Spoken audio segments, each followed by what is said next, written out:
Estamos ubicados en la Universidad Sergio Arboleda y ahora vamos a preguntar ¿qué conocen del Mila? ¿Sabes qué es el Mila? No. Hola chicos, ¿saben qué es el Mila? Buenas tardes muchachos, ¿ustedes a qué escuela pertenecen? Música. ¿Ustedes saben qué es el Mila? Eso tiene que ver con la integración de las bolsas latinoamericanas.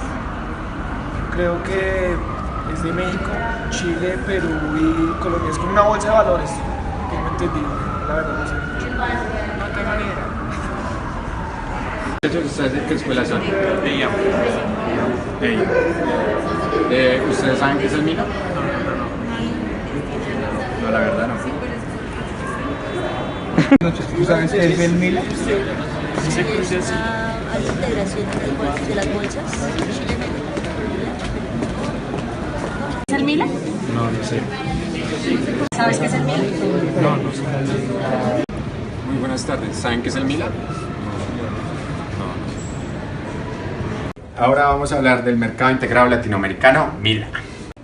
El Mercado Integrado Latinoamericano, MILA, es el resultado del acuerdo firmado entre la Bolsa de Comercio de Santiago, la Bolsa de Valores de Colombia y la Bolsa de Valores de Lima, así como de los depósitos de Ceval, DCB y Cabal, los cuales desde 2009 iniciaron el proceso de creación de un mercado regional para la negociación de títulos de renta variable de los tres países, tras varios meses de trabajo conjunto en el que participaron los principales actores de los tres mercados. Los gobiernos de cada país, el 30 de mayo de 2011, MILA entró en la operación para abrir un mundo de oportunidades inversionistas e intermediarios de Chile, Colombia y Perú, quienes desde entonces pueden comprar y vender las acciones de las tres plazas bursátiles simplemente a través de un intermediario local.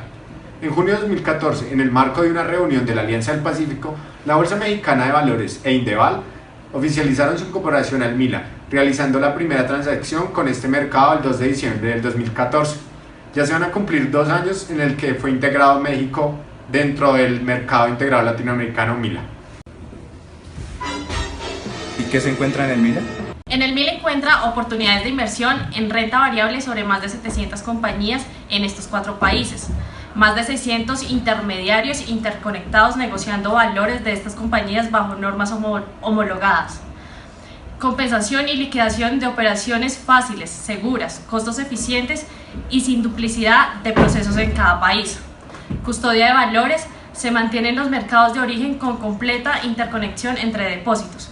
Para emisiones de valores locales, acceso a todas las inversionistas de 4 países con una sola inscripción. ¿Quiénes integran el MILA? El mercado chileno tiene 224 emisores inscritos cuya capitalización bursátil asciende, con corte a diciembre del 2015, a 191.000 millones de dólares. El mercado colombiano, por su parte, tiene 73 emisores cuya capitalización bursátil asciende, con corte también a diciembre del 2015, a 88.000 millones de dólares. Por otra parte, el mercado mexicano tiene 138 emisores inscritos y su capitalización bursátil a diciembre del 2015 está en 401.000 millones de dólares. Por otra parte, el mercado peruano tiene 173 emisores inscritos y su capitalización bursátil para diciembre del 2015 es de 91.000 millones de dólares. Y como teníamos dudas sobre el MILA, decidimos entrevistar a un experto. Buenos días, nos encontramos con Orlando Santiago Jacome, fundador de la empresa Fénix Valor. Es ingeniero financiero y especializado en mercado de capitales de la Universidad del Rosario. Tiene 15 años de experiencia en el mercado de renta variable colombiano. Es analista elegido por DataFX para realizar el cierre diario del comportamiento de la Bolsa de Valores de Colombia y las predicciones en acciones. Es analista consultado por medios importantes del país, como lo es La República, Portafolio, Dinero, DataFX, Blue Radio y la W. En la valoración de empresas tiene experiencia de más de 6 años. Es docente de las universidades Católica de Colombia, Universidad Piloto de Colombia, la Universidad de La Sabana y la Universidad del Rosario. Muy buenos días, Orlando. Muy buenos días, muchas gracias por estar aquí. Bueno, la primera pregunta en esta entrevista es La Bolsa de Sao Paulo ha comprado participaciones en algunas de las bolsas locales que hacen parte del MILA. ¿Esto sería una estrategia de Brasil para entrar en el MILA? Si esto fuera cierto, ¿qué tan beneficioso sería para esta integración? Claro, de hecho hace cerca de 3 meses el Bovespa compró el 10%, 9,99% de la participación de la Bolsa de Valores de Colombia. Indiscutiblemente, para ser miembro y para que se vea mejor en términos de composición accionaria, pues es normal que la Bolsa de Brasil, en su intención de participar en el mercado latinoamericano, adquiera participaciones en estas bolsas, que en la actualidad son México, Perú, Chile y Colombia. Ya viene tomando participación en ellas y de hecho, más que pensar si la intención de ellos es entrar o no, ya el Bovespa, la Bolsa de Brasil, lo ha manifestado abiertamente. Ahora eso tiene el beneplácito de las otras 4 bolsas en las cuales estamos nosotros, porque sin lugar a duda Brasil es la 6ª economía del mundo y dentro de Centro y Suramérica es el país con la economía más fuerte, con lo cual le haría un favor al MILA el ingreso de Brasil y con toda seguridad las 4 bolsas que lo componen actualmente pues estarían más que contentas con el ingreso de Brasil en este mercado. Basados en esta integración que tendría Brasil con el MILA, ¿este sería un mercado que podría entrar a competir hipotéticamente con Wall Street? Pues yo no lo veo tanto como una competencia, ¿sí? Digamos que lo que se pretende con el MILA es mostrar en conjunto las empresas de estos países. Fíjate que el MILA no significa una emisión o algo nuevo de empresas que cotizan en un mercado. En el MILA ya están las mismas compañías que transan en el mercado actual. Lo que se pretende es que el mercado MILA lograra obtener un volumen tan significativo que fuera en su total mucho más fuerte que individualmente el mercado de México, de Perú, de Chile, de Brasil y Colombia. Con ello sería más interesante para un inversionista internacional acceder a este mercado que centralizaría las operaciones de estos países, pero no como una competencia, sino más bien como una alternativa regional donde se incorporaría las mismas empresas de estos países, pero con un mayor volumen de negociación. Según el señor Jorge Silicio, jefe del grupo BBVA, el MILA no ha despertado interés en las empresas locales, ni se usa para la emisión de empresas grandes ni medianas. ¿Usted comparte esta afirmación? Si es así, ¿nos podría explicar por qué ocurre esta situación y qué se necesita para poder despertar el interés de las empresas? Sí, la comparto plenamente. Digamos que el gran problema del MILA al inicio, de hecho los volúmenes del MILA siguen siendo muy bajos en comparación al volumen transado en esos mercados. El problema del MILA fue la forma en la que se vendió como la oportunidad de Colombia de comprar empresas, entre comillas, muy baratas en Perú y Chile, subestimando la capacidad de análisis de los inversionistas de Perú y de Chile. De la misma forma se pudo haber interpretado en Perú y en Chile y de repente te das cuenta que los 3 mercados son inteligentes, que los 3 reconocen que en los diferentes países los precios de las acciones están a niveles racionales, y eso hizo que no se observara esa posibilidad de ir a aprovechar oportunidades tanto en Perú, tanto en Chile como en Colombia.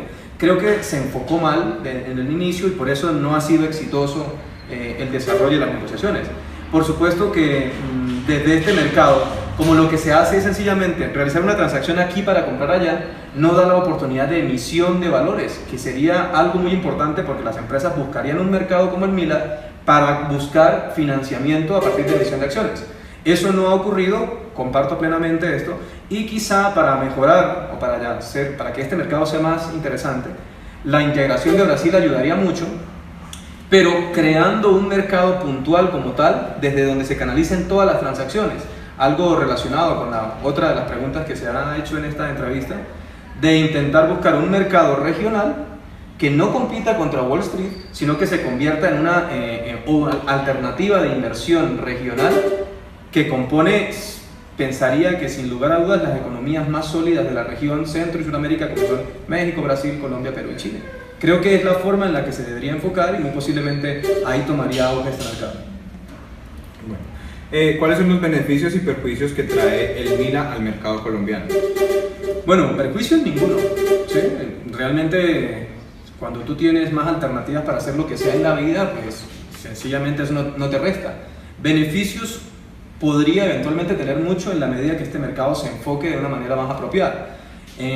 Cuando la regulación existente entre los países, la parte tributaria que sigue siendo el coco uno de los pocos, de los fantasmas de este mercado, la parte tributaria y la parte cambiaria desde los países, desde las monedas que se generan las transacciones, eso impide que no esté completamente estandarizadas las negociaciones dentro de México, Colombia, Perú y Chile. Mientras eso no se logre unificar, pues todavía no va a tomar el auge que se debería. Pero indiscutiblemente en la medida que eso se vaya puliendo, pues van a ser beneficios. No veo alguna razón para hablar de perjuicios para un inversionista de cualquiera de estos países. Bueno, esa era mi siguiente pregunta, pero ¿usted cree que estas 4 bolsas se pueden centralizar en algún momento en un solo lugar? Yo creo que se podría crear un mercado, sí, desde donde se pudieran canalizar las transacciones. O sea, pero teniendo en cuenta que lo que se transa en ese mercado son los mismos activos que ya están inscritos en todos estos países. Eventualmente pudiera ser más llamativo. Esto ocurre en algunas regiones, en algunos mercados en Europa, por ejemplo.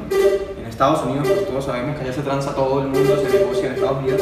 Pero en la medida que se lograra generar un punto como tal de mercado desde donde se realiza la inspección, como algo así como la BBC, pero la BBC del mercado MILA, podría eventualmente ser más interesante. Quizá es un paso más adelante dentro del proyecto MILA, pero indiscutiblemente esto pudiera despertar aún más el interés de los inversores en el contexto internacional. Desviándonos un poco del tema y aprovechando este espacio de esta entrevista, quisiéramos preguntarle qué opina sobre los precios del petróleo y cómo se han manejado estos en los últimos meses. Pues sí, mira, lo que viene ocurriendo en los 2 últimos años en el mundo, pues estamos experimentando la segunda peor caída de las materias primas al menos en 50 años. La crisis de caída del petróleo que inició en agosto del 2014 es más fuerte incluso que la crisis del petróleo de los 70s, que se daba por una diferencia religiosa entre la parte superior de África con Israel y otros. Lo que ocurre actualmente es que esto estalla con unos precios de petróleo que estaban arriba de $100, y aunque había unas técnicas que ya todo el mundo conoce, el famoso fracking, el mundo las conocía pero no se habían explotado comercialmente de una forma muy masiva y agresiva. Esto comenzó a darse en el 2014 en Estados Unidos y esto desequilibró el mercado de materias primas. El mundo en ese momento consumía y demandaba cerca de 94-95 millones de barriles al día, y eso producían todos los productores miembros y no miembros de la OPEP. Pues resulta que a partir del fracking comenzó a darse incrementos de producción, y esto comenzó con un desequilibrio de 200.000 barriles al día. A la vuelta de 2 meses el desequilibrio llegó casi a 1 millón de barriles al día, y existía pues indiscutiblemente una sobreoferta cercana al 1.5% frente al consumo mundial.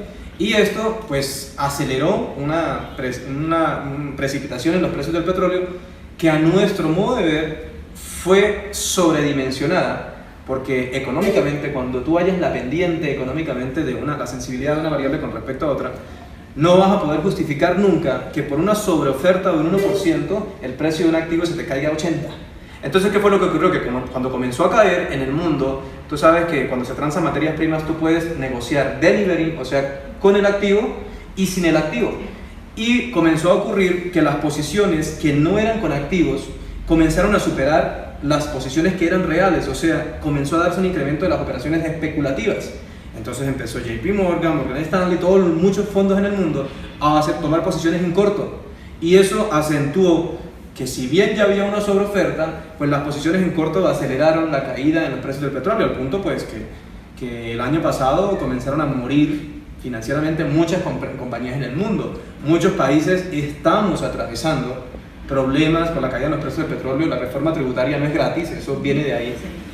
Y para no ir muy lejos, pues mira Venezuela en lo que está. Seguramente Maduro, con el precio del petróleo a 100, no le estarían haciendo todas las cosas que le están haciendo.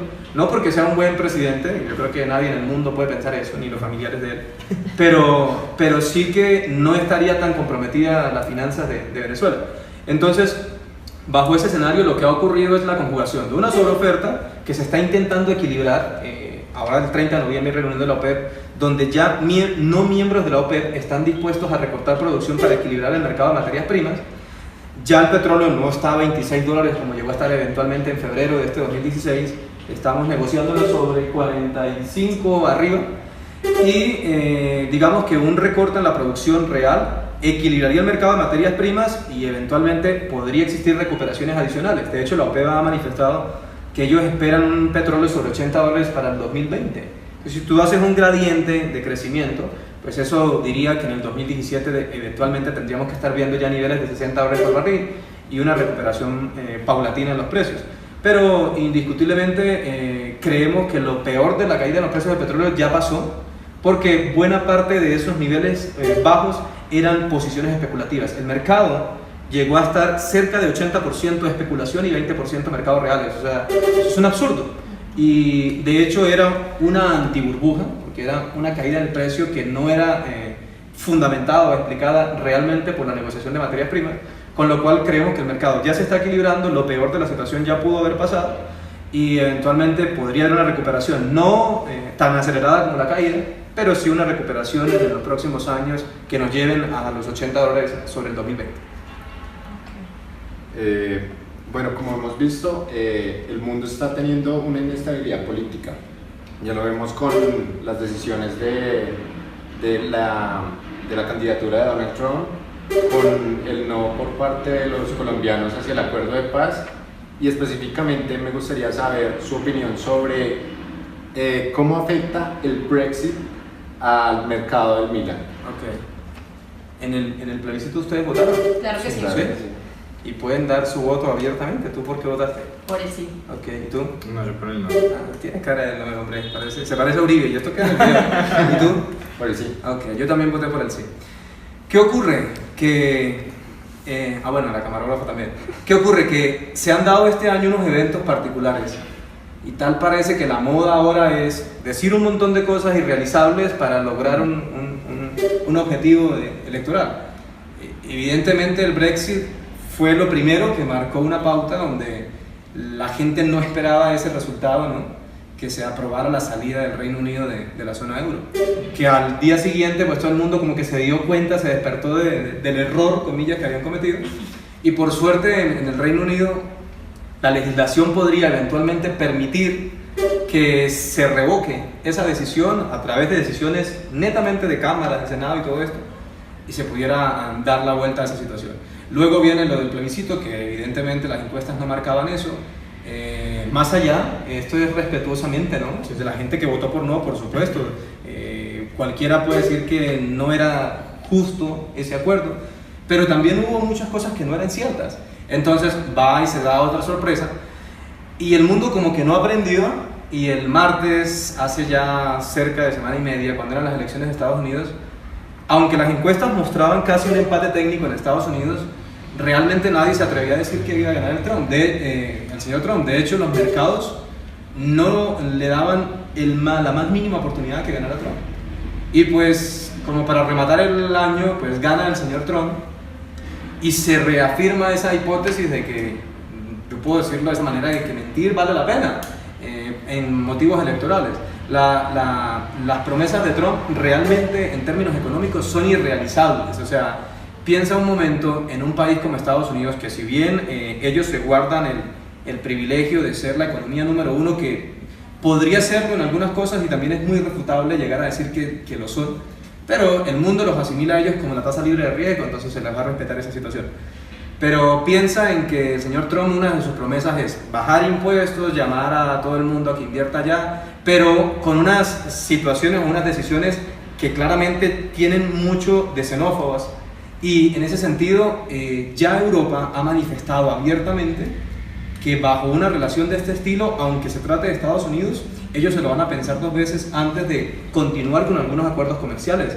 La primer ministra de Alemania, el Reino Unido, ha dicho incluso que podría retirar miembros de su gobierno de representación. Lo había dicho antes de la elección, todavía no se ha manifestado después de la elección del señor Trump. Entonces creo que todas las promesas de campaña, o la mayoría de las promesas de campaña de Trump son irrealizables. El hombre se podría eventualmente ir dando la vuelta en cuanto a las decisiones radicales, porque si él intentara llevar al hecho esas promesas de campaña, realmente los capitales en Estados Unidos podrían en cualquier momento salir. Estados Unidos es un país muy fuerte, sobre todo porque atrae mucho capital.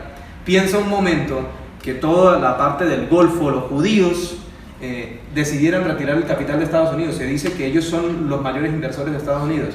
Europa y Sudamérica, si eventualmente llegaran a considerar una situación de ese estilo, realmente habría casi en Estados Unidos una situación como la que hay en Venezuela en el lado opuesto.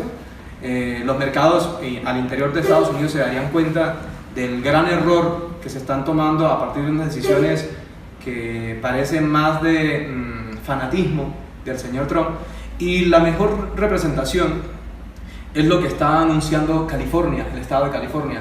California está diciendo que pueden estar pensando un Brexit de California.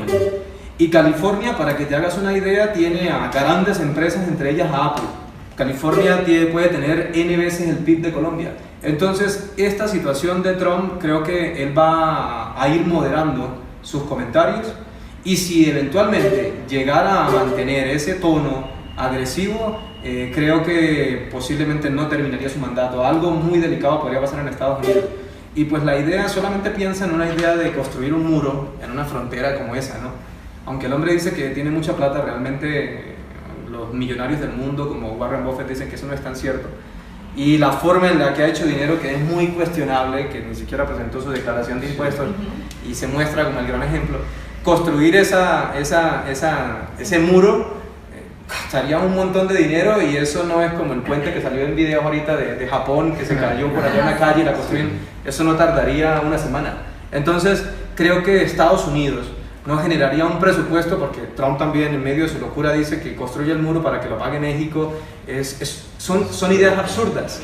Entonces, si esas ideas absurdas en algún momento llegan a las decisiones de gobierno de Estados Unidos, créeme que Estados Unidos rápidamente dejaría de ser la principal economía y se habrían problemas. Podría haber una fuga de capitales igual a la que sucedió con el 11 de septiembre. Pues son dos, digamos que no son comparables, por una razón, porque el 11 de septiembre genera un sentimiento, con todo el respeto, de lástima por lo que les ocurrió. Entonces los capitales no salen porque pasó lo del avión y los atentados, sino que dicen, hombre, fue un accidente de ese país, no es su culpa. En cambio, esto sí es una reacción desde el interior, mostrando incluso desprecio por inversiones internacionales. Entonces son dos aspectos que eventualmente no son muy comparables, pero malas decisiones de gobierno desde el señor Trump indiscutiblemente generarían una fuga de capitales. Y pues ahí está Europa, que es una alternativa que viene caída desde la crisis del 2008 en Estados Unidos, pero Europa tiene más historia en los libros que Estados Unidos, por lo cual creo que Estados Unidos en los próximos años, 1 o 2 años, va a tener que pensárselo muy seriamente, porque podría sin ningún problema dejar de ser el país número 1 en parecer atractivo para las inversiones internacionales. Ahora, sumándole a el triunfo de Donald Trump y la decisión que va a tomar Janet Yellen sobre las tasas de interés, ¿cómo se vería afectado nuestro mercado y el mercado del vino? Sí, pues mira, realmente debería existir una independencia entre la Fed y lo que ocurrió con el señor Trump, ¿no? La Fed es un organismo independiente. En todo caso, pues guarda relación con las decisiones del gobierno. La Fed ya ha dicho que posiblemente en diciembre suba las tasas, porque las metas que ellos tenían de crecimiento y de inflación, y de desempleo, casi todas se están consiguiendo en este momento. Entonces, aunque la Fed para mí es un órgano que en muchas ocasiones vende que las cosas van muy bien como para mantener el ánimo de las inversiones, las tasas en Estados Unidos están subiendo hace 2 años según la Fed, y eso no va a ocurrir. Entonces, con lo que ocurre con el señor Trump, realmente son eventos casi independientes. La Fed se rige por unos datos macroeconómicos que, si se cumplen, deberían subir tasas. Ahora creo que un incremento de tasas no sería agresivo. No tendría sentido tampoco que la ligera recuperación que ha tenido Estados Unidos la vaya a borrar con el codo, subiendo las tasas del 0,5 al 1 o al 1,5. Eventualmente subirá las tasas 25 puntos básicos eventualmente, y tardará un tiempo sin hacerlo. Y en relación con el tema del Brexit, si afecta a nuestra región, pues mucho se ha hablado en que el Brexit, sobre todo, los efectos reales son en principio para el Reino Unido. Ahora, está claro que en muchos países, entre ellos los del MILA, tienen eventualmente acuerdos con el Reino Unido, pero esos acuerdos se veían beneficiados, o sea, eran positivos para las partes, porque el Reino Unido a su vez tenía ese acuerdo relacionado con la zona euro. Entonces, si la situación del Reino Unido se llegara definitivamente a quedar por fuera de Europa, sería el Reino Unido el que tendría más inconvenientes. Claro, se perderían eventualmente algunos contratos, pero esos contratos al Reino Unido no le va a interesar perderlos, porque los tomarían otras regiones del mundo.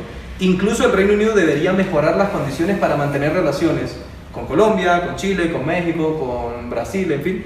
Con lo cual, realmente yo no veo un impacto tan fuerte en el tema del Brexit con estos países de la región, porque justamente el Reino Unido fuera del Brexit debe mantener digamos, su crecimiento económico, y una de las maneras de mantener tu crecimiento económico no es tomar una postura más prepotente, sino por el contrario, flexibilizarla para mantener las relaciones que ya tienes e incluso mejorarlas con los socios actuales en términos comerciales. Bueno, ya para terminar esta maravillosa entrevista, quisiera, pues en días pasados el gobierno nacional presentó el nuevo acuerdo de paz. Sí. ¿Cómo este afecta al mercado bursátil colombiano y en qué proporción afectaría al MILA? Ya, mira, vamos a ponerlo fácil, con un ejemplo. Imagínense que ustedes tres les contaron que en una finca, te digo, en Casanare, como que hay materia, como que hay petróleo, ¿sí? Pero que eso está lleno del ELN por allá, o de la FARC. ¿Se irían para allá a mirar la finca? Seguramente no, ¿sí? Entonces, ¿qué pasa? Que si tú comienzas a mitigar el conflicto, claramente zonas que han estado vedadas por décadas para inversión, pues van nuevamente a mostrarse como oportunidades justamente para ello. Por tanto, el nuevo acuerdo, si se pudiera llamar, que realmente son unas ligeras mejoras, usted debe ser el experto ahí en el tema, de realmente qué modificaciones se realizaron. Sí que básicamente tú no le puedes pedir tampoco, te lo digo a ti, tú no le puedes pedir a la FARC que después de estar más de medio siglo peleando, se arrodillen y se vayan para la cárcel o que le pongan cadena perpetua, porque ellos están acostumbrados a pelear. Entonces, ¿qué necesidad tienen de dejar las armas y someterse a la peor situación que uno quisiera realmente que pasara? Yo creo que hay mucha gente que quisiera que lo fusilaran, pero no tiene sentido desde el punto de vista de ellos. Sí. Entonces, nadie se va a rendir si no tiene un significado para ellos rendirse. Eventualmente el significado es, pues no voy a tener que pagar las mismas penas, porque para eso sigo feliz en el monte, feliz entre comillas, porque yo creo que por más que sea, ninguno de ellos debe vivir feliz.